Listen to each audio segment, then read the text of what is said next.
देखो ਅੱਜ तक किसी भी पार्टी ने कहा तो किसानों बारे बहुत कुछ है, बड़ा कुछ रिलीफ देने की गल की है, पर बीजेपी साडे भाई नरेंद्र सिंह जी मोदी साडे जिहड़े प्रमुख ने, प्रधानमंत्री ने देश ने, उन्होंने ही 2-2 हज़ार रुपया हर किसान के खाते में रेगूलर पाते आ रहे हैं। मैं एक अकेला एक ऐसा बिल्डर हैगा जिहड़ा इत्थे ट्राई सिटी दे विच अपने बनाए हुए फ्लैटां अपने प्रोजेक्ट दे विच ही रह रहे। समाज सेवा असी कोई ढंडोरा पिट के नहीं करते। देखो जी, अकाली नो डाउट कि साडी बड़ी सांझी नो मास का रिश्ता कह लो या परिवार एक कह लो, इको ही सीगा जिहड़ा अडिग विश्वास है, जिहड़ा अज दिन तक उन्होंने किसी होर प्रधानमंत्री के राज च वेख्या ही नहीं। इलैक्शन डिकलेयर होने तो बाद साडा भी रोड मैप आएगा भी किहड़े किहड़े काम दी इत्थे घाट है।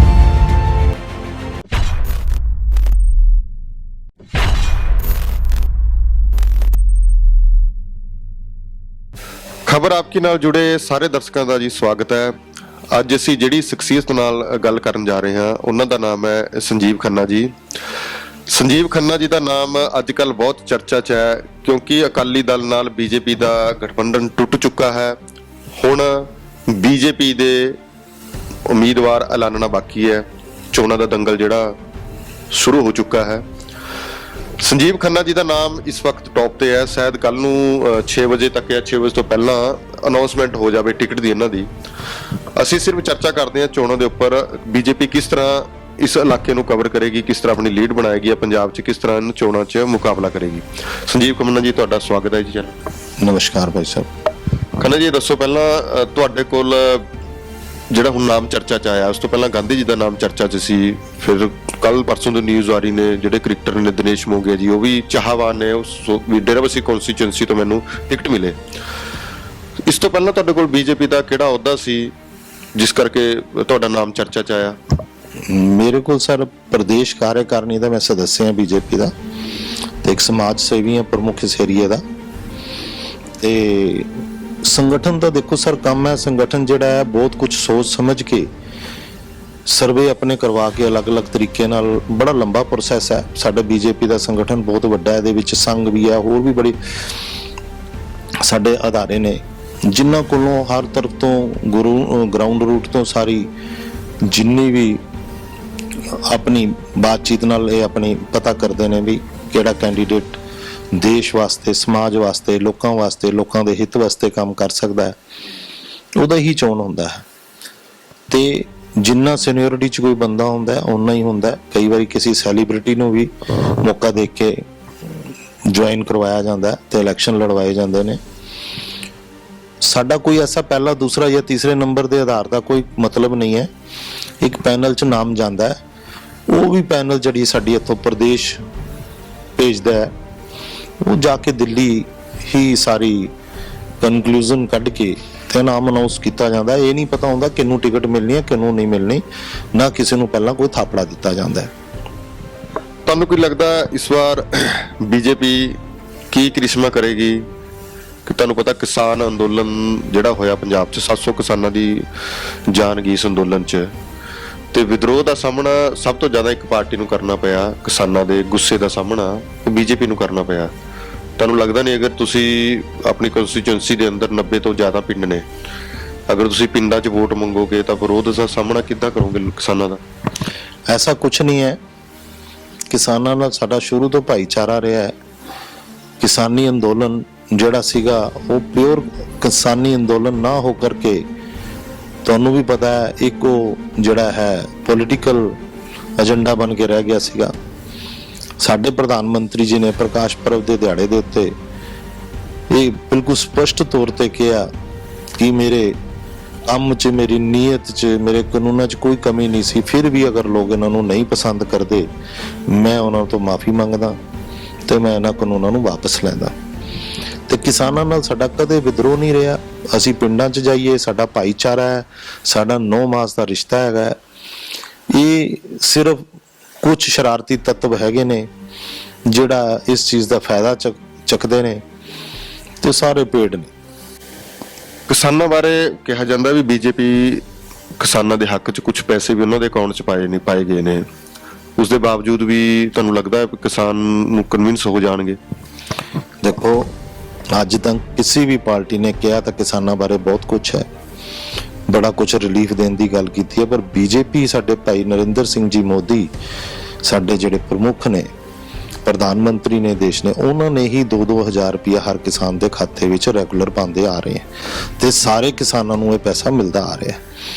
ਤੇ ਹੋਰ ਉਹਨਾਂ ਨੇ ਜਿਹੜੀਆਂ 3 ਤਲਾਕ ਹੋ ਗਿਆ, ਰਾਮ ਮੰਦਿਰ ਹੋ ਗਿਆ, ਕਾਸ਼ੀ ਹੋ ਗਿਆ, ਤੁਹਾਡੀ ਧਾਰਾ 300 ਕਸ਼ਮੀਰ ਦੇ ਵਿੱਚ 307 ਜਿਹੜੀ ਧਾਰਾ ਹਟਵਾਈ ਹੈ, ਇਹ ਸਾਰੇ ਕੰਮ ਜਿਹੜੇ ਕੀਤੇ ਨੇ, ਕਹਿੰਦੇ ਤਾਂ ਦੁਨੀਆ ਬਹੁਤ ਰਹੀ, ਬਹੁਤ ਆਏ, ਬੜੇ ਹਿੰਦੂਆਂ ਦੇ ਹਮਾਇਤੀ ਆਏ, ਬੜੇ ਪੰਜਾਬ ਦੇ ਹਮਾਇਤੀ ਆਏ, ਬੜੇ ਭਾਰਤ ਦੇ ਹਮਾਇਤੀ ਆਏ, ਪਰ ਭਾਰਤ ਦੇ ਵਿੱਚ ਸੁਰੱਖਿਆ ਔਰ ਹਰ ਘਰ ਨੂੰ, ਹਰ ਲੜਕੀ ਨੂੰ, ਹਰ ਬੇਟੀ ਨੂੰ ਇਹ ਅਹਿਸਾਸ ਹੋਇਆ ਕਿ ਮੋਦੀ ਦੀ ਸਰਕਾਰ ਦੇ ਵਿੱਚ ਅਸੀਂ ਜਿਹੜੇ ਬਿਲਕੁਲ ਸੇਫ ਹੈ। ਇੱਥੇ ਕਿਸੇ ਤਰ੍ਹਾਂ ਦੀ ਕੋਈ ਗੁੰਡਾਗਰਦੀ ਪਨਪ ਨਹੀਂ ਸਕਦੀ। ਦੇਸ਼ ਨੂੰ ਅੱਗੇ ਵਧਾਉਣ ਵਾਸਤੇ, ਦੇਸ਼ ਨੂੰ ਅੱਗੇ ਲੈ ਜਾਣ ਵਾਸਤੇ ਪ੍ਰਧਾਨ ਮੰਤਰੀ ਜੀ ਨੇ ਇਹ ਜਿਹੜੀ ਲੇਡੀਜ਼ ਵਾਸਤੇ ਟਾਇਲਟਾਂ ਦਾ ਕੰਮ ਕਰਵਾਇਆ, ਹਰ ਕੰਮ ਕਰਵਾਏ, ਇਹ ਸਰਾਹਨੀय ਨੇ ਤੇ ਬੜੇ ਆਗੂ ਕਦਮ ਨੇ, ਜਿਨ੍ਹਾਂ ਕਰਕੇ ਪ੍ਰਧਾਨ ਮੰਤਰੀ ਜਿਹੜੇ ਸਾਡੇ ਨਰਿੰਦਰ ਮੋਦੀ ਜੀ ਨੇ ਪੂਰੇ ਵਿਸ਼ਵ ਵਿਖਿਆਤ ਨੇ ਔਰ ਉਹਨਾਂ ਦੇ ਪੂਰੇ ਵਿਸ਼ਵ ਦੇ ਵਿੱਚ ਕਦਰ ਕੀਤੀ ਜਾਂਦੀ। ਖੰਨਾ ਜੀ, ਇਹ ਵੀ ਦੱਸੋ, ਤੁਹਾਡਾ ਇਸ ਇਲਾਕੇ ਦੇ ਅੰਦਰ ਜੀਰਕਪੁਰ ਚ ਜਿਹੜਾ ਇੱਕ ਸਮਾਜ ਸੇਵੀ ਕਰਕੇ ਤੁਹਾਡਾ ਨਾਮ ਉੱਭਰਿਆ ਹੋਇਆ ਹੈ, ਸਮਾਜ ਸੇਵੀ ਤੋਂ ਬਾਅਦ ਇੱਕ ਵਾਰ ਹੁਣ ਤੁਹਾਡੇ, ਜੇ ਤੁਸੀਂ ਬੀਜੇਪੀ ਤਰਫੋਂ ਲੜਦੇ ਹੋ ਤਾਂ ਤੁਸੀਂ ਪੋਲਿਟਿਕਸ ਦੇ ਅੰਦਰ ਇੱਕ ਕਿਸਮ ਦਾ ਪੈਰ ਧਰ ਲਿਆ, ਤੁਹਾਨੂੰ ਲੱਗਦਾ ਵੀ ਇਹ ਕ੍ਰਾਈਟੇਰੀਆ ਚੇਂਜ ਹੋਊਗਾ? ਸਮਾਜ ਸੇਵੀ ਲੋਕੀ ਕਹਿ ਸਕਦੇ ਵੀ ਸਮਾਜ ਸੇਵਾ ਇਹਨਾਂ ਨੇ ਇਸੇ ਕਰਕੇ ਕੀਤੀ ਕਿ ਇਹਨਾਂ ਨੇ ਕਿਸੇ ਖਾਸ ਪਾਰਟੀ ਤੋਂ ਟਿਕਟ ਲੈਣੀ ਸੀ? ਦੇਖੋ ਸਰ, ਮੈਂ 31 ਸਾਲਾਂ ਤੋਂ ਜੀਰਕਪੁਰ ਦੇ ਵਿੱਚ ਹਾਂ, ਇੱਥੇ ਕੰਮ ਕਰ ਰਿਹਾ ਤੇ 31 ਸਾਲਾਂ ਦੇ ਵਿੱਚ ਮੈਂ ਇੱਥੇ ਕਲੋਨੀਆਂ ਵੀ ਕੱਟੀਆਂ, ਪ੍ਰੋਜੈਕਟ ਕਮਰਸ਼ੀਅਲ ਵੀ ਬਣਾਇਆ, ਰੈਜ਼ੀਡੈਂਸ਼ੀਅਲ ਵੀ ਬਣਾਇਆ। ਮੈਂ ਇੱਕ ਐਸਾ ਬਿਲਡਰ ਹੈਗਾ ਜਿਹੜਾ ਇੱਥੇ ਟਰਾਈ ਸਿਟੀ ਦੇ ਵਿੱਚ ਆਪਣੇ ਬਣਾਏ ਹੋਏ ਫਲੈਟਾਂ, ਆਪਣੇ ਪ੍ਰੋਜੈਕਟ ਦੇ ਵਿੱਚ ਹੀ ਰਹਿ ਰਿਹਾ। ਸਮਾਜ ਸੇਵਾ ਅਸੀਂ ਕੋਈ ਢੰਡੋਰਾ ਪਿੱਟ ਕੇ ਨਹੀਂ ਕਰਦੇ, ਅਸੀਂ, ਸਾਡਾ ਇੱਥੇ ਲੋਕਾਂ 'ਚ ਸਹਿਚਾਰ ਹੈ, ਪਿਆਰ ਹੈ, ਪ੍ਰੇਮ ਹੈ, ਇੱਕ ਦੂਜੇ ਦਾ ਅਸੀਂ ਮਾਣ ਇੱਜ਼ਤ ਕਰਦੇ ਹਾਂ। ਕੋਈ ਵੀ ਕੰਮ ਸਾਡੇ ਕਰਨ ਦਾ ਹੁੰਦਾ ਹੈ ਔਰ ਸਾਡੇ ਯੋਗ ਹੁੰਦਾ ਹੈ ਤਾਂ ਅਸੀਂ ਉਹਨੂੰ ਜ਼ਰੂਰ ਕਰਦੇ ਹਾਂ। ਅਸੀਂ ਸ਼ੁਰੂ ਤੋਂ ਹੀ ਹਿੰਦੂ ਮਾਈਂਡਡ ਹੈਗੇ ਹਾਂ, ਸੰਘ ਨਾਲ ਜੁੜੇ ਹਾਂ ਬਚਪਨ ਤੋਂ ਹੀ। ਮਾਈਗ੍ਰੇਟਡ ਪਾਕਿਸਤਾਨੀ ਹੈ, ਜਿਹੜੇ 47 ਚ ਪਾਕਿਸਤਾਨ ਤੋਂ ਅਸੀਂ ਪੰਜਾਬੀ ਲੋਕ ਆਏ ਹਾਂ, ਅਸੀਂ ਉਹਨਾਂ ਫੈਮਲੀਆਂ ਤੋਂ ਬਿਲੋਂਗ ਕਰਦੇ ਹਾਂ। ਸਾਡੇ ਰਗ ਰਗ ਦੇ ਵਿੱਚ ਸੰਘ ਔਰ ਭਾਰਤੀ ਜਨਤਾ ਪਾਰਟੀ ਹੀ ਵਸੀ ਹੋਈ ਹੈ। ਅਗਰ ਅੱਜ ਇਸ ਲਾਇਕ ਸਾਨੂੰ ਅਗਰ ਪਾਰਟੀ ਸਮਝਦੀ ਹੈ ਵੀ ਸਾਡਾ ਇਹ ਬੰਦਾ ਸਾਡੇ ਵੱਲੋਂ ਸਮਾਜ ਦੇ ਵਿੱਚ ਸਾਡੇ ਨਾਮ ਤੇ ਕੰਮ ਕਰੇ, ਤੇ ਮੈਂ ਆਪਣਾ ਸੁਭਾਗਿਆ ਸਮਝਦਾ। ਤੁਹਾਨੂੰ ਲੱਗਦਾ ਨਹੀਂ ਮਹਿੰਗਾਈ ਦੇ ਮੁੱਦੇ ਦੇ ਉੱਪਰ ਬੀਜੇਪੀ ਘਿਰਦੀ ਆ ਰਹੀ ਹੈ? ਕਿਉਂਕਿ ਜਿਸ ਤਰ੍ਹਾਂ ਅਸੀਂ ਜੀਰਕਪੁਰ ਦੇ ਅੰਦਰ ਵੀ ਕਈ ਵਾਰਡਾਂ 'ਚ ਜਾਂਦੇ ਆ, ਔਰਤਾਂ ਨਾਲ ਗੱਲਬਾਤ ਕਰਦੇ ਆ ਜਿਨ੍ਹਾਂ ਦਾ ਮਤਲਬ ਅੱਧੀ ਕੀ ਵੀ ਜ਼ਿੰਦਗੀ ਉਹਨਾਂ ਦੀ ਰਸੋਈ 'ਚ ਗੁਜ਼ਰਨੀ ਹੈ, ਉਹ ਬੀਜੇਪੀ ਤੋਂ ਥੋੜੀ ਨਾਰਾਜ਼ ਆ ਰਹੀ ਹੈ। ਉਹਨਾਂ ਦਾ ਕਹਿਣਾ ਵੀ ਇਸ ਵਾਰੀ ਇੱਕ ਤਾਂ ਸਾਡੇ ਗੈਸ ਸਿਲੰਡਰ ਵੱਧ ਗਏ ਨੇ, 1000 ਰੁਪਏ ਦਾ ਸਿਲੰਡਰ ਹੋ ਗਿਆ, ਇੱਕ ਤੇਲ ਦੀਆਂ ਖਾਣ ਪੀਣ ਦੀ ਸਮਾਨ ਦੀਆਂ ਕੀਮਤਾਂ ਸਮਾਨ ਨੂੰ ਛੂਹ ਰਹੀਆਂ ਨੇ। 116 ਰੁਪਏ ਵਾਲਾ ਤੇਲ ਹੁਣ 240 ਰੁਪਏ ਦਾ ਹੋ ਗਿਆ। ਤੁਹਾਨੂੰ ਲੱਗਦਾ ਨਹੀਂ ਖਾਸ ਕਰਕੇ ਘਰੇਲੂ ਔਰਤਾਂ ਨੇ ਉਹ ਥੋੜੀ ਖਪਾ ਨੇ ਬੀਜੇਪੀ ਤੋਂ? ਐਸਾ ਕੁਝ ਨਹੀਂ ਹੈ।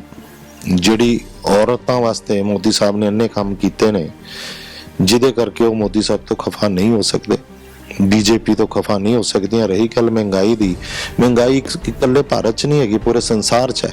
ਭਾਰਤ ਦੇ ਵਿੱਚ ਫਿਰ ਵੀ ਬਹੁਤ ਜ਼ਿਆਦਾ ਕੰਟਰੋਲਡ ਹੈਗਾ। ਕੋਈ ਵੀ ਬੰਦਾ ਇੱਥੇ ਅੱਜ ਜੇ ਕੋਈ ਕਵੇ ਵੀ ਸ਼ਾਮ ਨੂੰ ਮੇਰਾ ਕੰਮ ਨਹੀਂ ਹੋ ਰਿਹਾ ਜਾਂ ਮੈਂ ਭੁੱਖਾ ਸੋ ਰਿਹਾ ਜਾਂ ਕੁਛ ਐਸਾ ਹੈ, ਮਹਿੰਗਾਈ ਕੋਈ ਵਿਸ਼ੇ ਨਹੀਂ ਹੈ ਭਾਈ ਸਾਹਿਬ।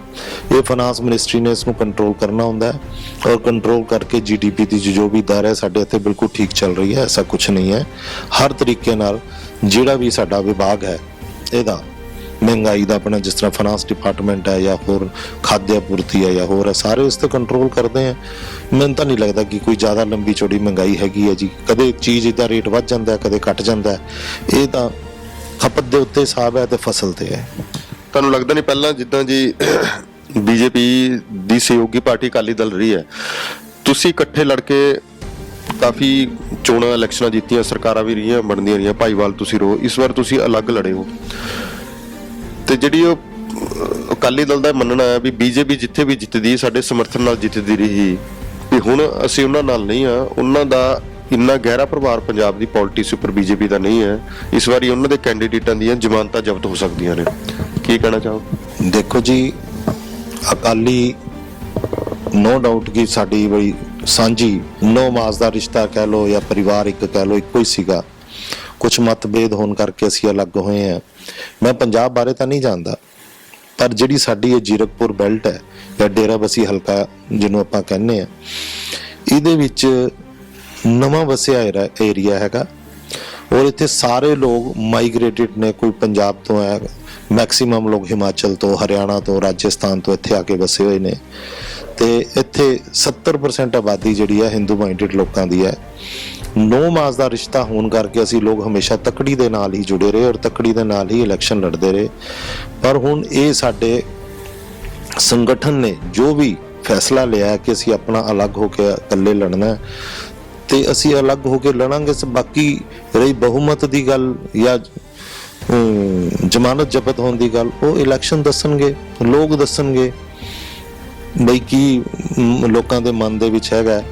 ਦੇਸ਼ ਦੇ ਪ੍ਰਧਾਨ ਮੰਤਰੀ ਦੇ ਪ੍ਰਤੀ, ਮੋਦੀ ਸਾਹਿਬ ਦੇ ਪ੍ਰਤੀ ਲੋਕਾਂ ਦਾ ਕਿੰਨਾ ਵਿਸ਼ਵਾਸ ਹੈ, ਜਿਹੜਾ ਅਡਿੱਗ ਵਿਸ਼ਵਾਸ ਹੈ, ਜਿਹੜਾ ਅੱਜ ਦਿਨ ਤੱਕ ਉਹਨਾਂ ਨੇ ਕਿਸੇ ਹੋਰ ਪ੍ਰਧਾਨ ਮੰਤਰੀ ਦੇ ਰਾਜ 'ਚ ਵੇਖਿਆ ਹੀ ਨਹੀਂ। ਜਿਹੜੇ ਜੀਰਕਪੁਰ ਦੇ ਵਾਸੀ ਅਗਰ ਤੁਹਾਨੂੰ ਸਵਾਲ ਕਰਨਗੇ ਵੀ ਬੀਜੇਪੀ ਕੋਈ ਵੱਡਾ ਪ੍ਰੋਜੈਕਟ ਜੀਰਕਪੁਰ ਵਾਸਤੇ ਨਹੀਂ ਲੈ ਕੇ ਆਈ, ਨਾ ਹੀ ਇੱਥੇ ਜੀਰਕਪੁਰ 'ਚ ਕੋਈ ਵਧੀਆ ਹਸਪਤਾਲ ਨੇ। ਕਰੋਨਾ ਸਮੇਂ ਵਿੱਚ ਲੋਕ ਜ਼ਿਆਦਾਤਰ ਜਾਂ ਚੰਡੀਗੜ੍ਹ ਵੱਲ ਰੁੱਖ ਕਰਦੇ ਸੀ ਜਾਂ ਪੰਚਕੂਲਾ ਆਉਂਦੇ ਸੀ। ਜੀਰਕਪੁਰ ਦੀ ਸਮੱਸਿਆਵਾਂ ਬਹੁਤ ਨੇ, ਅਨਪਲੈਨਡ ਬਣਿਆ ਹੋਇਆ, ਕੁਝ ਬਿਲਡਰਾਂ ਤੇ ਲੀਡਰਾਂ ਦੀ ਮਿਲੀ ਭੁਗਤ ਦੇ ਦੋਸ਼ ਲੱਗਦੇ ਰਹੇ ਨੇ। ਤੁਹਾਨੂੰ ਲੱਗਦਾ ਹੈ ਵੀ ਅਗਰ ਬੀਜੇਪੀ ਕੋਈ ਇੱਥੇ ਵੱਡਾ ਹਸਪੀਟਲ ਜਾਂ ਨਰਿੰਦਰ ਮੋਦੀ ਜੀ ਜਾਂ ਤੁਹਾਡੇ ਥਰੂ ਕੋਈ ਇੱਕ ਵਿਜ਼ਨ ਜੀਰਕਪੁਰ ਨੂੰ ਦਿੱਤਾ ਜਾਵੇ ਵੀ ਇੱਥੇ ਵਧੀਆ ਗਰਾਊਂਡ ਬਣਨਗੇ ਬੱਚਿਆਂ ਦੇ ਲਈ, ਵਧੀਆ ਸਕੂਲ ਕਾਲਜ ਬਣਨਗੇ, ਵਧੀਆ ਹਸਪੀਟਲ ਬਣਨਗੇ, ਇੱਡਾ ਵੱਡਾ ਜੀਰਕਪੁਰ ਹੋਣ ਦੇ ਬਾਵਜੂਦ ਵੀ ਇੱਕ ਵੀ ਬੱਸ ਅੱਡਾ ਜੀਰਕਪੁਰ ਕੋਲ ਨਹੀਂ ਹੈ, ਔਰਤਾਂ ਇਸ ਸਮੱਸਿਆ ਦਾ ਸਾਹਮਣਾ ਕਰ ਰਹੀਆਂ ਨੇ, ਤੁਹਾਡੇ ਕੋਲ ਕੋਈ ਵਿਜ਼ਨ ਹੈ ਜੀਰਕਪੁਰ ਲਈ ਖਾਸ ਕਰਕੇ? ਦੇਖੋ, ਅਸੀਂ ਇਕੱਲਾ ਅਗਰ ਜੀਰਕਪੁਰ ਦੇ ਵਿਕਾਸ ਦੀ ਗੱਲ ਕਰੀਏ, ਜੀਰਕਪੁਰ ਸ਼ੁਰੂ ਦੇ ਵਿੱਚ ਜਦ ਸ਼ੁਰੂ ਹੋਇਆ ਤੇ ਅਨਪਲੈਨਡ ਸੀਗਾ। ਬੜੇ ਟਾਈਮ ਤੋਂ ਮਾਸਟਰ ਪਲਾਨ ਦੇ ਅਧੀਨ ਕੰਮ ਚੱਲ ਰਿਹਾ ਹੈ। ਮਾਸਟਰ ਪਲਾਨ ਦੇ ਅਧੀਨ ਚੱਲਦੇ ਹੋਏ ਦੇਖੋ, ਜਿਹੜੀ ਵੀ ਨਵੀਂ ਕੋਈ ਅਗਰ ਕਲੋਨੀਆਂ ਜਾਂ ਸੈਕਟਰ ਕੋਈ ਸ਼ਹਿਰ ਵਸਦਾ ਹੈਗਾ, ਉਹਨੂੰ 8-10 ਸਾਲ 15 ਸਾਲ ਜ਼ਰੂਰ ਲੱਗ ਜਾਂਦੇ ਆ ਉਹਦੀ ਹਰ ਚੀਜ਼ ਦੇ ਵਿੱਚ, ਕਿਉਂਕਿ ਸਭ ਚੀਜ਼ ਨੇ ਨਵਾਂ ਬਣਨਾ, ਸੀਵਰ ਵੀ ਬਣਨੇ, ਸੜਕਾਂ ਵੀ ਬਣਨੀਆਂ, ਲਾਈਟਾਂ ਵੀ ਲੱਗਣੀਆਂ। ਇੱਥੇ ਨੋ ਡਾਊਟ ਕਿ ਕਾਫੀ ਕਮੀਆਂ ਨੇ ਔਰ ਭਾਰੀ ਕਮੀਆਂ ਨੇ ਜਿਹਦੇ ਵਿੱਚ ਲੋਕਾਂ ਨੂੰ ਸਾਹਮਣਾ ਕਰਨਾ ਪੈ ਰਿਹਾ ਹੈ। ਪਰ ਮੈਂ 100% ਤੁਹਾਨੂੰ ਵਿਸ਼ਵਾਸ ਦਿਵਾ ਸਕਦਾ, ਜਿਸ ਬੇਦਾਗ ਛਵੀ ਦੇ ਨਾਲ ਅਸੀਂ ਅੱਜ ਦਿਨ ਤੱਕ ਜੀਵਨ ਜੀਰਕਪੁਰ 'ਚ ਬਤੀਤ ਕੀਤਾ ਹੈ, ਅਗਰ ਸਾਨੂੰ ਮੌਕਾ ਮਿਲਦਾ ਹੈ, ਮੈਨੂੰ ਮੌਕਾ ਮਿਲਦਾ ਹੈ, ਤੇ ਮੇਰੇ ਦਿਮਾਗ ਦੇ ਵਿੱਚ ਜੀਰਕਪੁਰ ਦੇ ਵਿੱਚ ਜਿੰਨੀਆਂ ਕਮੀਆਂ ਉਹ ਮੇਰੇ ਧਿਆਨ 'ਚ ਨੇ। ਇੱਕ ਤਾਂ ਮੈਂ ਪਹਿਲੇ ਬਿਲਡਰ ਹਾਂ, ਇੱਥੇ ਲੋਕਲ ਰੈਜ਼ੀਡੈਂਟ ਹਾਂ ਤੇ ਹਾਈ ਰਾਈਜ਼ ਬਿਲਡਿੰਗ 'ਚ ਰਹਿਣਾ। ਮੈਨੂੰ ਸਾਰੀਆਂ ਦਿੱਕਤਾਂ ਪਰੇਸ਼ਾਨੀਆਂ ਪਤਾ, ਇੱਥੇ ਰਹਿਣ ਕਰਕੇ ਲੋਕਾਂ 'ਚ ਭਾਈਚਾਰੇ ਨਾਲ ਉੱਠਣ ਬੈਠਣ ਕਰਕੇ ਪਤਾ ਨੇ ਔਰ ਮੇਰੇ ਆਪਣੇ ਅੰਦਰ ਸਮਾਈਆਂ ਹੋਈਆਂ ਨੇ, ਚਾਹੇ ਉਹ ਛੋਟੀ ਤੋਂ ਛੋਟੀ ਹੈ, ਚਾਹੇ ਵੱਡੀ ਤੋਂ ਵੱਡੀ ਹੈ। ਅਸੀਂ ਦਿਨ ਰਾਤ ਉਹਨੂੰ ਇੱਕ ਕਰਕੇ ਸਾਰੀ ਦੂਰ ਕਰਾਂਗੇ। ਇੱਥੇ ਜਗ੍ਹਾ ਦੀ ਕੋਈ ਕਮੀ ਨਹੀਂ ਹੈ, ਸਰਕਾਰ ਕੋਲ ਜਗ੍ਹਾ ਬਹੁਤ ਪਈ ਹੈ, ਸਿਰਫ ਇੱਕ ਪਲੈਨਿੰਗ ਦੀ ਲੋੜ ਹੈ ਜਿਹੜੀ ਅਸੀਂ ਪੂਰੀ ਕਰਾਂਗੇ। ਜੀਰਕਪੁਰ 'ਚ ਪਾਣੀ, ਪਾਰਕਿੰਗ, ਸਫਾਈ, ਹਵਾ ਪਾਣੀ, ਕਾਫੀ ਦਿੱਕਤਾਂ ਨੇ, ਸਭ ਕੁਝ ਦਿੱਕਤਾਂ ਨੇ। ਜਿੰਨੀਆਂ ਵੀ ਦਿੱਕਤਾਂ ਮੈਂ ਤੁਹਾਨੂੰ ਪਹਿਲੇ ਵੀ ਆਪਣੇ ਗੱਲਬਾਤ ਜਿੱਦਾਂ ਦੇਖੋ ਗਮਾਡਾ ਦੇ ਅੰਦਰ ਕੋਈ ਮਾਸਟਰ ਪਲਾਨ ਹੁੰਦਾ ਵੀ, ਉਹ ਦੇਖੋ ਗੱਲਾਂ ਤਾਂ ਸਭ ਪਾਰਟੀਆਂ ਕਰਦੀਆਂ। ਆਮ ਆਦਮੀ ਪਾਰਟੀ ਵੀ ਕਹ ਰਹੀ ਮੇਰੇ ਕੋਲ ਵਿਜ਼ਨ ਹੈ, ਕੋਈ ਰੋਡ ਮੈਪ ਨਹੀਂ ਦੱਸ ਰਿਹਾ ਵੀ ਇਹ ਦੇਖੋ ਇਹ ਹੈਗਾ, ਇਸ ਤਰ੍ਹਾਂ ਇਸ ਕੜੀ ਦੇ ਤਹਿਤ ਅਸੀਂ ਕੰਮ ਕਰਾਂਗੇ। ਸਭ ਕੁਝ ਡਿਕਲੇਅਰ ਹੋਣ ਤੋਂ ਬਾਅਦ, ਇਲੈਕਸ਼ਨ ਡਿਕਲੇਅਰ ਹੋਣ ਤੋਂ ਬਾਅਦ ਸਾਡਾ ਵੀ ਰੋਡ ਮੈਪ ਆਏਗਾ ਵੀ ਕਿਹੜੇ ਕੰਮ ਦੀ ਇੱਥੇ ਘਾਟ ਹੈ। ਸਾਨੂੰ ਪਤਾ ਇੱਥੇ ਰੇਲਵੇ ਅੰਡਰ ਬ੍ਰਿਜਿਸ ਦੀ ਲੋੜ ਹੈ, ਸੜਕਾਂ ਦੀ ਲੋੜ ਹੈ, ਸੀਵਰ ਦੀ ਲੋੜ ਹੈ, ਡਰੇਨ ਸਟੋਮ ਵਾਟਰ ਦੀ ਲੋੜ ਹੈ, ਲੋਕਾਂ ਦੀਆਂ ਬੜੀਆਂ ਪਾਰਕਾਂ ਦੀ ਬੜੀ ਸੁਵਿਧਾ ਚਾਹੀਦੀ ਹੈ, ਧਰਮ ਸਥਾਨਾਂ ਦੀ ਬੜੀ ਸੁਵਿਧਾ ਚਾਹੀਦੀ ਆ। ਤੁਸੀਂ ਆਪਣੇ ਵਿਚਾਰ ਦਿੱਤੇ ਨੇ ਚੋਣ ਮੈਨੀਫੈਸਟੋ ਦੇ ਅੰਦਰ? ਅਸੀਂ ਦਵਾਂਗੇ। ਸਾਡੇ ਜਹਨ 'ਚ ਮੈਂ ਤੁਹਾਨੂੰ ਕਹਿ ਰਿਹਾ ਵੀ ਬਹੁਤ ਗੱਲਾਂ ਨੇ। ਤੁਸੀਂ ਤਾਂ ਖੈਰ ਪੱਤਰਕਾਰੋਂ ਸੋਚ ਰਹੇ ਹੋਵੋਗੇ, ਪਰ ਅਸੀਂ ਇੱਥੇ ਦੇ ਬਸ਼ਿੰਦੇ ਹਾਂ। ਅਸੀਂ ਜ਼ਰੂਰਤਾਂ ਸਾਨੂੰ ਰੋਜ਼ ਦੀਆਂ ਪਤਾ ਨੇ ਕਿ ਲੋਕੀ ਕਿਸ ਮੁਸ਼ਕਲ ਦਾ ਇੱਥੇ ਸਾਹਮਣਾ ਕਰਦੇ ਨੇ, ਕੀ ਤਕਲੀਫਾਂ ਨੇ, ਅਸੀਂ ਸਾਰੀਆਂ ਦੂਰ ਕਰਾਂਗੇ ਔਰ ਪਹਿਲੇ ਮੈਨੀਫੈਸਟੋ 'ਚ ਦਵਾਂਗੇ ਆਪਣੇ। ਜੋ ਬੀਜੇਪੀ ਅੱਜ ਦਿਨ ਤੱਕ ਜੋ ਕਹਿੰਦੀ ਹੈ ਉਹ ਕਰਦੀ ਹੈ, ਖੋਖਲੇ ਵਾਅਦੇ ਨਹੀਂ ਹੈਗੇ। ਕਿਉਂਕਿ ਪਾਰਟੀ ਅਨਾਉਂਸਮੈਂਟ ਕਰ ਰਹੀ ਹੈ, ਜਿੱਦਾਂ ਆਮ ਆਦਮੀ ਪਾਰਟੀ ਕਹਿੰਦੀ ਮੈਂ 1000 ਰੁਪਏ ਦਿੰਦਾ ਔਰਤਾਂ ਨੂੰ ਦਊਂਗੀ ਜਾਂ ਬੀਬੀ। ਅਸੀਂ ਦੇਖੋ ਜੀ, ਅਸੀਂ ਕੋਈ ਐਸਾ ਸੱਚਾ ਝੂਠਾ ਵਾਅਦਾ ਨਹੀਂ ਕਰਨਾ। ਵਾਅਦੇ ਉਹ ਕਰਨੇ ਨੇ ਜਿਹੜੇ ਪੂਰੇ ਹੋਣ।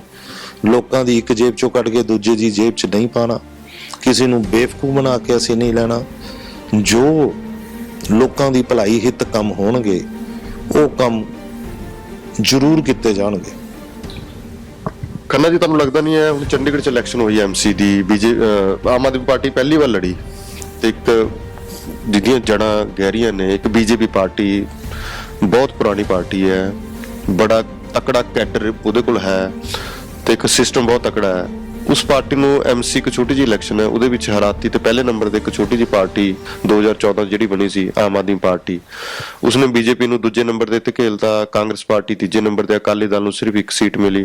ਜਿਹੜਾ ਆਪਣਾ ਜ਼ੀਰਕਪੁਰ ਦਾ ਇਲਾਕਾ ਹੈ ਬਿਲਕੁਲ ਗੁਆਂਢ 'ਚ ਹੈ, ਤੁਹਾਨੂੰ ਲੱਗਦਾ ਨਹੀਂ ਕੁਝ ਪ੍ਰਭਾਵ ਪਊਗਾ ਆਪਣੇ ਇਲਾਕੇ ਦੇ ਉੱਪਰ ਆਮ ਆਦਮੀ ਪਾਰਟੀ ਦਾ? ਦੇਖੋ, ਐਸਾ ਕੁਝ ਨਹੀਂ ਹੈ। ਜੋ ਚੰਡੀਗੜ੍ਹ ਦੇ ਇਲੈਕਸ਼ਨ ਹੋਇਆ ਸਾਡੀ ਨਿਗਾਹ 'ਚ ਨੇ, ਸਾਡੇ ਜ਼ਿਹਨ 'ਚ ਨੇ। ਉੱਥੇ ਤੁਸੀਂ ਸ਼ਹਿਰ ਦੇ ਵਿੱਚ ਦੇਖੋ ਤੇ ਮੈਕਸਿਮਮ ਬੀਜੇਪੀ ਹੈ। ਸ਼ਹਿਰ ਦੇ ਵਿੱਚ ਪੜ੍ਹੀ ਲਿਖੀ ਜਮਾਤ ਰਹਿੰਦੀ ਹੈ, ਉਹਨਾਂ ਨੂੰ ਪਤਾ ਕਿ ਸਾਡੇ ਵਾਸਤੇ ਬੀਜੇਪੀ ਨੇ ਕੀ ਕੀਤਾ ਕੀ ਨਹੀਂ ਕੀਤਾ। ਤੁਸੀਂ ਜਿੱਥੇ ਵੀ ਸਾਡੀ ਹਾਰ ਦੇਖੋਗੇ, ਬਹੁਤ 100 ਤੋਂ ਥੱਲੇ ਵੋਟਾਂ ਤੇ ਹਾਰ ਦੇਖੋਗੇ, ਤੇ ਤੁਸੀਂ ਮੈਕਸਿਮਮ ਆਪ ਲੋਕਾਂ ਦੀ ਹਾਰ ਦੇਖੋਗੇ ਤੇ ਜ਼ਮਾਨਤਾਂ ਜ਼ਬਤ ਹੋਈਆਂ ਹੋਈਆਂ। ਕੁਝ ਉੱਥੇ ਏਰੀਏ ਸੀਟਾਂ ਵਧਾਈਆਂ ਗਈਆਂ ਸੀਗੀਆਂ ਗਾਵਾਂ ਪਿੰਡਾਂ ਦੇ ਵਿੱਚ, 9 ਸੀਟਾਂ ਜਾਂ ਕੁਝ ਇਸ ਤਰ੍ਹਾਂ ਮੇਰੇ ਜ਼ਿਹਨ 'ਚ ਹੈ, ਉਹ ਸਾਰੀ ਦੀ ਸਾਰੀ ਜਿਹੜੀ ਆਪ ਨੂੰ ਮਿਲੀਆਂ ਨਵੀਆਂ ਸੀਟਾਂ ਸੀਗੀਆਂ। ਉੱਥੇ ਪਹਿਲਾਂ ਕਾਂਗਰਸ ਵਾਲਿਆਂ ਨੇ ਕੰਮ ਕੀਤਾ ਹੈ ਜਾਂ ਬੀਜੇਪੀ ਵਾਲਿਆਂ ਨੇ ਕੰਮ ਕੀਤਾ ਹੈ, ਉਹਨਾਂ ਨੂੰ ਕੀ ਕਮੀ ਰਹਿ ਗਈ ਹੈ, ਕੌਣ ਉਹਨਾਂ ਦਾ ਦਿਲ ਨਹੀਂ ਜਿੱਤ ਸਕਿਆ। ਪਰ ਐਸਾ ਨਹੀਂ ਹੈ। ਤੁਸੀਂ ਹੁਣ ਦੇਖੋ ਐਂਡ ਰਿਜ਼ਲਟ, ਮੇਅਰ ਫਿਰ ਵੀ ਬੀਜੇਪੀ ਦਾ ਬਣਿਆ ਜੀ, ਉੱਥੇ ਅੱਜ ਵੀ ਮੇਅਰ ਬੀਜੇਪੀ ਦਾ ਬਣਿਆ। ਤੇ ਆਉਣ ਵਾਲੇ ਤੁਹਾਨੂੰ ਇਹ ਜਿਹੜੇ 5 ਸਾਲ ਨੇ ਉਹਦੇ ਵਿੱਚ ਚੰਡੀਗੜ੍ਹ ਦੀ ਰੂਪਰੇਖਾ ਤੁਹਾਨੂੰ ਪਤਾ ਲੱਗ ਜਾਏਗੀ। ਐਸਾ ਨਹੀਂ ਹੈ, ਦਿਲ ਨਾਲ ਕੰਮ ਕਰਦੇ ਆ। ਤੁਸੀਂ ਸ਼ੁਰੂ ਦੇ ਵਿੱਚ ਅਨਪੜ੍ਹ ਲੋਕਾਂ ਨੂੰ, ਗਰੀਬ ਲੋਕਾਂ ਨੂੰ ਲਾਲਚ ਦੇ ਕੇ, ਝੂਠ ਬੋਲ ਕੇ ਬਹਿਲਾ ਫੁਸਲਾ ਸਕਦੇ ਹੋ, ਪਰ ਅੰਤ ਰਿਜ਼ਲਟ ਤੁਹਾਡੇ ਸਾਹਮਣੇ ਹੀ ਆਣਾ ਹੈ।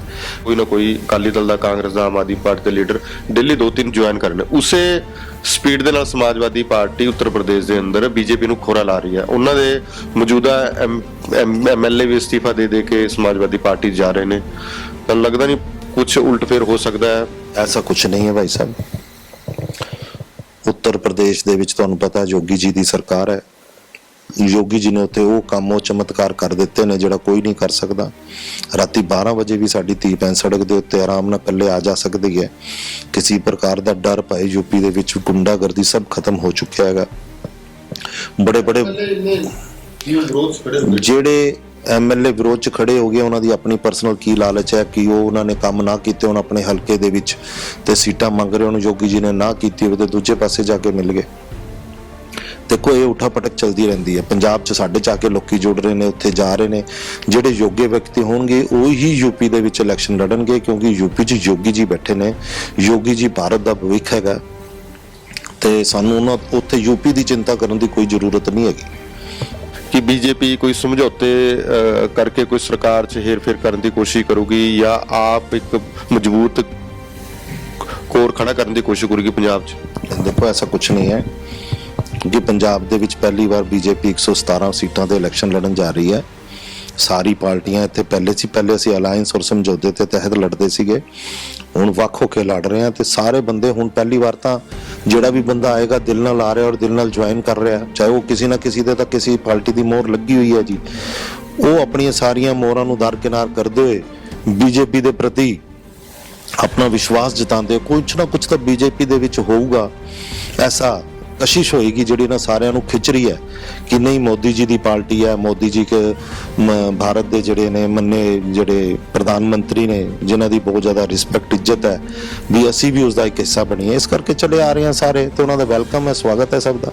ਕਿੰਨਾ ਕੁ ਤੁਹਾਨੂੰ ਉਮੀਦ ਹੈ ਕਿੰਨੀ ਕੁ ਸੀਟਾਂ ਆਉਣਗੀਆਂ? ਕਿਉਂਕਿ ਜਿੰਨੇ ਸਰਵੇ ਦੇਖ ਰਹੇ ਨੇ ਆਮ ਆਦਮੀ ਪਾਰਟੀ ਤੇ ਕਾਂਗਰਸ ਦੀ ਫਾਈਟ ਹੁੰਦੀ ਨਜ਼ਰ ਆ ਰਹੀ ਹੈ। ਇਸ ਚੀਜ਼ ਨੂੰ ਹਜੇ ਥੋੜਾ ਜਿਹਾ 2-4 ਦਿਨਾਂ ਬਾਅਦ ਤੁਹਾਡਾ ਇੱਕ ਤਜਰਬਾ ਹੋਗਾ ਵੀ ਇੰਨੀ ਸੀਟਾਂ ਦੀ ਸਾਨੂੰ ਉਮੀਦ ਆ ਸਕਦੀ? ਅਸੀਂ ਕਾਫੀ ਸੀਟਾਂ ਦੇ ਉੱਤੇ ਸਾਨੂੰ ਪੂਰੀ ਉਮੀਦ ਹੈ ਕਿ ਅਸੀਂ ਬਹੁਮਤ ਨਾਲ ਸਰਕਾਰ ਬਣਾਵਾਂਗੇ। ਜਿੱਥੇ ਜਿਹੜਾ ਆਪਣਾ ਡੇਰਾਬੱਸੀ ਦੇ ਜ਼ੀਰਕਪੁਰ ਏਰੀਆ ਹੈ, ਇੱਥੇ ਪੂਰਵਾਂਚਲ ਦਾ ਕਾਫੀ ਪ੍ਰਭਾਵ ਹੈ। ਲੱਗਦਾ ਵੀ ਹਿੰਦੂ ਵੋਟ ਹੋਣ ਕਰਕੇ ਤੇ ਤੁਸੀਂ ਇੱਕ ਹਿੰਦੂ ਚਿਹਰਾ ਹੋਣ ਕਰਕੇ ਬੀਜੇਪੀ ਨਹੀਂ ਇੱਥੇ ਫਾਈਟ ਦੇ ਸਕਦੀ ਹੈ, ਕਿਉਂਕਿ ਪੁਰਾਣੇ ਖੁੰਡ ਬੈਠੇ ਨੇ, ਢਿੱਲੋਂ ਸਾਹਿਬ ਬੈਠੇ ਨੇ, NK ਸ਼ਰਮਾ ਜੀ ਨੇ, ਰੰਧਾਵਾ ਜੀ ਨੇ। ਦੇਖੋ, ਪੂਰਵਾਂਚਲ ਦੀ ਤੁਸੀਂ ਗੱਲ ਕੀਤੀ ਹੈ, ਸਿਰਫ ਪੂਰਵਾਂਚਲ ਦੇ ਵਿੱਚ MC ਦੇ ਵਿੱਚ ਵੀ ਸਾਨੂੰ ਪੂਰੀਆਂ ਠੋਕ ਕੇ ਸੀਟਾਂ ਵੋਟਾਂ ਪਈਆਂ, ਚਾਹੇ ਅਸੀਂ ਨਹੀਂ ਜਿੱਤੇ, ਕਿਉਂਕਿ ਉਹ ਵੀ ਅਸੀਂ ਇੱਥੇ ਪਹਿਲੇ ਨਵੇਂ ਸੀਗੇ, ਨਾ ਸਾਡੀ ਸਰਕਾਰ ਸੀਗੀ। ਹਮੇਸ਼ਾ ਐਮਸੀ ਉਸ ਦੀ ਹੀ ਬਣਦੀ ਆ ਜਿਹਦੀ ਸਰਕਾਰ ਹੁੰਦੀ ਹੈ, ਠੀਕ ਹੈ ਨਾ ਜੀ। ਸ਼ੁਰੂ ਤੋਂ ਹੀ ਚੱਲਦਾ ਆ ਰਿਹਾ ਹੈ, ਚੱਲਦਾ ਰਹੇਗਾ। ਪਰ ਜਿੱਥੇ ਤੱਕ ਵੋਟਾਂ ਦਾ ਸਿਨੈਰੀਓ ਹੈ, ਅਸੀਂ ਪਹਿਲੀ ਵਾਰ ਇੱਥੇ ਆਪਣੇ 25 ਕੈਂਡੀਡੇਟ ਖੜੇ ਕੀਤੇ ਸੀ ਤੇ ਅੱਛੇ ਰਿਜ਼ਲਟ ਆਏ। ਜੇ ਤੁਹਾਨੂੰ ਬੀਜੇਪੀ ਟਿਕਟ ਨਹੀਂ ਦਿੰਦੀ, ਤੁਹਾਡਾ ਕਿਸੇ ਹੋਰ ਪਾਰਟੀ 'ਚ ਜਾਣ ਦਾ ਪਲਾਨ ਹੈ ਜਾਂ ਫਿਰ ਉਸ ਤੋਂ ਬਾਅਦ ਤੁਸੀਂ ਆਜ਼ਾਦ ਬਾਰੇ ਵੀ ਸੋਚ ਰਹੇ ਹੋ? ਦੇਖੋ ਜੀ, ਪਾਰਟੀ ਟਿਕਟ ਸੰਗਠਨ ਸਾਡਾ ਦਵੇ ਨਾ ਦਵੇ, ਅਸੀਂ ਇੱਕ ਪਾਰਟੀ ਦੇ ਸੱਚੇ ਵਰਕਰ ਔਰ ਸਿਪਾਹੀ ਹੈਗੇ ਆ। ਮੈਂ ਤੁਹਾਨੂੰ ਪਹਿਲੇ ਵੀ ਦੱਸਿਆ ਕਿ ਚਾਹੇ ਮੈਂ ਬੀਜੇਪੀ ਜੁਆਇਨ ਕੀਤੇ ਜ਼ਿਆਦਾ ਟਾਈਮ ਨਹੀਂ ਹੋਇਆ, ਪਰ ਅਸੀਂ ਜਿੰਨੀ ਵੀ ਮਾਈਗ੍ਰੇਟਡ ਫੈਮਿਲੀਜ਼ ਹੈਗੀਆਂ, ਅਸੀਂ ਕਦੇ ਵੀ ਕਿਸੇ ਹੋਰ ਪਾਰਟੀ ਵਾਸਤੇ ਮਰਨ ਤੱਕ ਵੀ ਨਹੀਂ ਸੋਚ ਸਕਦੇ। ਪਾਰਟੀ ਟਿਕਟ ਦੇਵੇ ਤਾਂ ਵੀ ਸੰਗਠਨ ਵਾਸਤੇ, ਕਮਲ ਦੇ ਫੁੱਲ ਵਾਸਤੇ ਕੰਮ ਕਰਨਾ ਹੈ, ਨਹੀਂ ਦੇਵੇ ਤਾਂ ਵੀ ਉਹਨਾਂ ਵਾਸਤੇ ਕਰਨਾ ਹੈ। ਜੀਣਾ ਵੀ ਉਹਨਾਂ ਵਾਸਤੇ ਹੈ ਤੇ ਮਰਨਾ ਵੀ ਉਹਨਾਂ ਵਾਸਤੇ। ਦਿਨੇਸ਼ ਮੋਗੇ ਨੂੰ ਟਿਕਟ ਮਿਲ ਜਾਂਦੀ ਹੈ, ਗਾਂਧੀ ਜੀ ਨੂੰ ਟਿਕਟ ਮਿਲ ਜਾਂਦੀ ਹੈ, ਤਾਂ ਤੁਸੀਂ ਜਿੱਦਾਂ ਹੁਣ ਸਮਰਥਨ ਕਰ ਰਹੇ ਹੋ ਬੀਜੇਪੀ ਦਾ, ਇਸ ਤੋਂ ਵੱਧ ਚੜ ਕੇ ਸਮਰਥਨ ਕਰੋਗੇ? ਦੇਖੋ, ਇੱਥੇ ਕੋਈ ਕਿਸੇ ਨਾਮ ਦੇ ਮਹੱਤਵ ਨਹੀਂ ਹੈਗਾ। ਚਾਹੇ ਮੁਕੇਸ਼ ਜੀ, ਸਾਡੇ ਗਾਂਧੀ ਜੀ ਵੱਡੇ ਭਾਈ ਸਾਹਿਬ ਆਪਣੇ, ਚਾਹੇ ਮੋਂਗੀਆ ਜੀ, ਜੋ ਵੀ ਨੇ, ਜਿਨ੍ਹਾਂ ਨੂੰ ਸੰਗਠਨ ਟਿਕਟ ਦਿੰਦਾ ਹੈਗਾ, ਅਸੀਂ ਕੰਮ ਕਰਨਾ ਆਪਣੇ ਸੰਗਠਨ ਵਾਸਤੇ, ਕਮਲ ਦੇ ਫੁੱਲ ਵਾਸਤੇ, ਮੋਦੀ ਜੀ ਵਾਸਤੇ। ਕਿਸੇ ਬੰਦੇ ਵਿਸ਼ੇਸ਼ ਵਾਸਤੇ ਕੰਮ ਨਹੀਂ ਕਰਨਾ। ਸਾਡੇ 'ਚ ਇਹ ਭਾਵਨਾ ਨਹੀਂ ਹੈਗੀ ਵੀ ਇਹਨਾਂ ਦੇ ਵਾਸਤੇ ਅਸੀਂ ਕੰਮ ਕਰਨਾ, ਇਹਦੇ ਵਾਸਤੇ ਨਹੀਂ ਕਰਨਾ, ਜਾਂ ਅਸੀਂ ਪਾਰਟੀ ਛੋੜ ਦੇਣੀ ਹੈ। ਇਹ ਸੱਚੇ ਸਿਪਾਹੀ ਦਾ ਇਹ ਕੰਮ ਨਹੀਂ ਹੁੰਦਾ। ਅਸੀਂ ਕਿਸੇ ਬਾਰੇ ਨਾ ਸੋਚਣਾ, ਨਾ ਕਦੇ ਸੋਚਿਆ। ਅਸੀਂ ਬੀਜੇਪੀ ਦੇ ਹਾਂ ਔਰ ਮਰਦੇ ਦਾ ਅੰਤਮ ਰਹਾਂਗੇ। ਅੱਛਾ ਖੰਨਾ ਜੀ, ਅਗਰ ਤੁਹਾਨੂੰ ਟਿਕਟ ਮਿਲ ਜਾਂਦੀ ਹੈ, ਬਾਈ ਦੇ ਤੁਸੀਂ ਇੱਥੇ ਲੀਡ ਲੈ ਕੇ ਜਿੱਤ ਵੀ ਜਾਂਦੇ ਹੋ, ਕੋਈ ਤਿੰਨ ਅਜਿਹੇ ਕੰਮ ਗਣਾਓ ਜੋ ਤੁਹਾਡੀ ਪਹਿਲ ਦੇ ਆਧਾਰ ਤੇ ਤੁਹਾਡੇ ਦਿਮਾਗ 'ਚ ਨੇ ਵੀ ਸਭ ਤੋਂ ਪਹਿਲਾਂ ਮੈਂ ਇਹ ਕੰਮ ਜ਼ੀਰਕਪੁਰ ਵਾਸੀਆਂ ਵਾਸਤੇ ਕਰਨੇ, ਜਾਂ ਐਲਾਨ ਕਰਨੇ ਨੇ, ਜਾਂ ਉਹਨਾਂ ਦੀ ਇੱਕ ਸਮੇਂਬੱਧ ਸੀਮਾ ਮੈਂ ਤੈਅ ਕਰ ਦੇਣੀ ਵੀ ਇਹ ਕੰਮ ਅਸੀਂ ਵਾਸੀਆਂ ਨੂੰ ਗਿਫਟ ਦੇਵਾਂਗੇ ਅੱਜ? ਦੇਖੋ, ਸਭ ਤੋਂ ਪਹਿਲੀ ਸਮੱਸਿਆ ਤਾਂ ਇੱਥੇ ਸੀਵਰ ਦੀ ਹੈ, ਜਿਹੜਾ ਅਸੀਂ ਸਭ ਤੋਂ ਪਹਿਲੇ ਆਧਾਰ ਤੇ ਦੂਰ ਕਰਾਂਗੇ। ਦੂਜੀ, ਇੱਥੇ ਹਸਪੀਟਲ ਦੀ ਬੜੀ ਸਖਤ ਜ਼ਰੂਰਤ ਹੈ। ਤੀਸਰੀ, ਇੱਥੇ ਬੱਚੇ ਜਿਹੜੇ ਸਾਡੀ ਭੈਣਾਂ ਨੇ, ਬੱਚੀਆਂ ਨੇ, ਜਿਹੜੀਆਂ ਦੂਰ ਦਰਾਜ ਇਲਾਕੇ 'ਚ ਪੜ੍ਹਨ ਜਾਂਦੀਆਂ, ਜਾਂ ਇੱਥੇ ਕੋਈ ਕਾਲਜ ਵਧੀਆ ਢੰਗ ਦਾ ਨਹੀਂ ਹੈ, ਅਸੀਂ ਕਾਲਜ, ਹਸਪੀਟਲ ਔਰ ਸੜਕਾਂ ਔਰ ਸੀਵਰ ਦਾ ਕੰਮ ਸਭ ਤੋਂ ਪਹਿਲੇ ਆਧਾਰ ਤੇ ਕਰਾਂ। ਕਿਉਂਕਿ ਜ਼ੀਰਕਪੁਰ ਦੀ ਨਾ ਵੋਟ ਬਹੁਤ ਵੱਡੀ ਹੈ, ਇਹ ਸਾਰੇ ਪੰਜਾਬ 'ਚ ਸਭ ਤੋਂ ਵੱਡੀ ਕਨਸਟੀਚੁਐਂਸੀ ਡੇਰਾਬੱਸੀ ਹੈ। ਜਿੰਨੀ ਡਿਲੇ ਕਰ ਰਹੀ ਹੈ ਬੀਜੇਪੀ ਆਪਣੇ ਕੈਂਡੀਡੇਟਾਂ ਦੀ ਟਿਕਟ, ਕਿਉਂਕਿ ਬਾਕੀ ਤਾਂ ਸਾਰੇ ਉਮੀਦਵਾਰ ਲੱਗੇ ਹੋਏ ਨੇ, ਪ੍ਰਚਾਰ ਕਰ ਰਹੇ ਨੇ ਤੇ ਆਪਣਾ ਵੋਟ ਬੈਂਕ ਵਧਾ ਰਹੇ ਨੇ। ਬੀਜੇਪੀ ਕਿਉਂਕਿ ਹੁਣ 20-22 ਦਿਨ ਰਹਿ ਗਏ ਨੇ, ਇੰਨੇ 'ਚ ਤੁਹਾਨੂੰ ਲੱਗਦਾ ਏਡਾ ਵੱਡਾ ਏਰੀਆ ਕਿਸ ਤਰ੍ਹਾਂ ਕਵਰ ਕਰੋਗੇ ਤੁਸੀਂ? ਬੀਜੇਪੀ ਦਾ ਬਹੁਤ ਵੱਡਾ ਪਰਿਵਾਰ ਹੈ, ਬਹੁਤ ਵੱਡਾ ਸੰਗਠਨ ਹੈ। ਸਾਡੇ ਵਾਸਤੇ ਕੋਈ ਕੰਮ ਮੁਸ਼ਕਲ ਨਹੀਂ ਹੈ, ਔਰ ਸਾਡੇ ਪ੍ਰਤੀ ਲੋਕਾਂ ਦਾ ਵਿਸ਼ਵਾਸ ਬਹੁਤ ਅਡਿੱਗ ਹੈਗਾ। ਸਾਨੂੰ ਨਹੀਂ ਲੱਗਦਾ ਕੋਈ ਘੱਟ ਸਮਾਂ, ਨਾ ਕਾਂਗਰਸ ਦੀਆਂ ਸੀਟਾਂ ਡਿਕਲੇਅਰ ਹੋਈਆਂ ਨੇ, ਨਾ ਸਾਡੀਆਂ ਹੋਈਆਂ ਨੇ। ਪਾਰਟੀ ਉਸ ਤੇ ਉੱਤੇ ਆਪਣਾ ਮੰਥਨ ਔਰ ਆਪਣਾ ਕੰਮ ਕਰ ਰਹੀ ਹੈ। ਵਰਕਰ ਨੂੰ ਉਹਦੇ ਬਾਰੇ ਸੋਚਣ ਦੀ ਔਰ ਜ਼ਿਆਦਾ ਧਿਆਨ ਦੇਣ ਦੀ ਲੋੜ ਨਹੀਂ ਹੈ, ਕਿਉਂਕਿ ਗਰਾਊਂਡ ਰੂਟ ਦੇ ਉੱਤੇ ਅਸੀਂ ਲੋਕ ਪਹਿਲੇ ਹੀ ਲੋਕਾਂ ਦੇ ਦਿਲਾਂ 'ਚ ਵੜੇ ਹੋਏ ਹਾਂ, ਤੇ ਸਾਨੂੰ ਕੋਈ ਇੰਨਾ ਸਮਾਂ ਲੱਗਣਾ ਨਹੀਂ ਹੈਗਾ। ਇੱਕ ਵਾਰੀ ਸਿਰਫ ਨਾਮ ਹੀ ਦੱਸਣਾ ਹੁੰਦਾ ਹੈ। ਮੋਦੀ ਸਾਹਿਬ, ਕਮਲ ਦੇ ਫੁੱਲ ਨੂੰ ਸਾਰੀ ਦੁਨੀਆ ਜਾਣਦੀ ਹੈ, ਠੀਕ ਹੈ ਨਾ ਜੀ। ਚਿਹਰਾ ਪਤਾ ਹੋਣਾ ਚਾਹੀਦਾ ਵੀ ਚਿਹਰਾ ਜਿਹੜਾ ਦੇ ਰਹੇ ਨੇ ਉਹ ਚਿਹਰਾ ਕਿੱਦਾਂ ਦਾ ਹੈ, ਲੋਕਾਂ ਨੇ ਸਿਰਫ ਇੱਕ ਵਾਰੀ ਦੇਖਣਾ ਹੁੰਦਾ, ਹੋਰ ਕੁਝ ਨਹੀਂ। ਇਹ ਸਨ ਬੀਜੇਪੀ ਤੋਂ ਖੰਨਾ ਜੀ, ਇਹਨਾਂ ਨੇ ਦੱਸੇ ਆਪਣੇ ਵਿਚਾਰ ਵੀ ਕਿਹੜੇ ਜਿਹੜੇ ਮੁੱਦੇ ਨੇ ਜ਼ੀਰਕਪੁਰ ਦੇ, ਖਾਸ ਕਰਕੇ ਆਪਣੀ ਕਨਸਟੀਚੁਐਂਸੀ ਤੇ ਪਿਛਲੀਆਂ ਸਰਕਾਰਾਂ ਵੱਲੋਂ ਹੱਲ ਨਹੀਂ ਹੋਏ, ਜਾਂ ਮੌਜੂਦਾ ਐਮਐਲਏ ਉਹਨੂੰ ਹੱਲ ਨਹੀਂ ਕਰਾ ਸਕੇ, ਪਹਿਲ ਦੇ ਆਧਾਰ ਤੇ ਹੱਲ ਕਰਾਉਣਗੇ। ਅਸੀਂ ਇਹਨਾਂ ਨਾਲ ਜੁੜੇ ਰਹਾਂਗੇ।